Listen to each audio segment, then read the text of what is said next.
Hello YouTube, you might recognise my voice. This is Video Games 101. I decided to show my face. Yeah, this is me, Video Games 101. Just show my face to do a quick review of the Hangover Part 3. Before I get into review, I'm going to be doing some film reviews over the next couple of months. And how I'll rate my films, I'll rate them from 1 to 10. 1 being the worst, 10 being the best, like the best film I've ever seen. I'll rate in decimals as well, so I can go 8.4, whatever. In my reviews, they will consist of the good points, bad points, and just general view of the story. There'll be no spoilers unless warned before the video. But no, there's no spoiler alerts in this film. So Hangover Part 3, I watched this in a cinema a couple of days ago with my friends.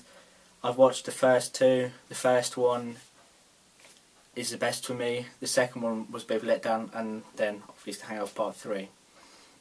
If you haven't watched the first two, I'd recommend probably watching the first one.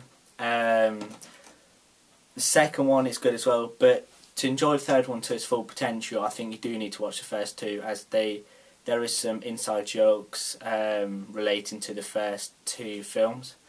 The third film, basically, if you watch the first two films, it's basically about these four guys getting drunk and aka the hangover, and in the morning they've done something crazy, etc, etc. I won't spoil anything though.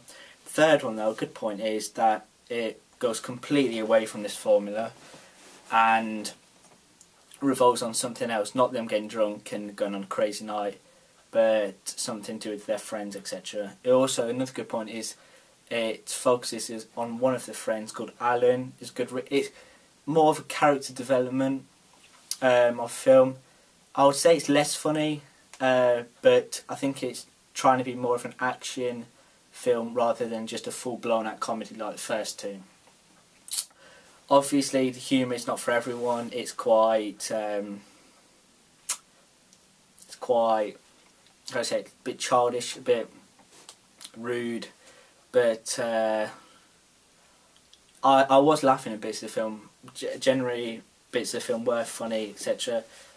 Like I said, I don't think it's as funny as the first two, but I think it focused more on character development. And I thought it wrapped up the whole storyline and the wolf pack together as a nice ending.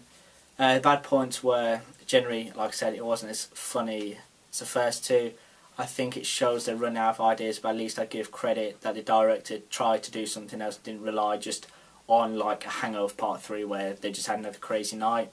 But if you watch until the ending after the credits, the director does relate to the Hangover 1 and the Hangover 2, as there's an extra scene after the credits was what we watched. It was a bit of a surprise. But yeah, generally I'll give this film 6.8 out of 10. Yeah, 6.8 out of 10. It's better than the second one, but not as good as the first one. But I thought the director did do something new, and I give credit to him for that. So that's my review of the Hangover Part 3. I hope you enjoyed.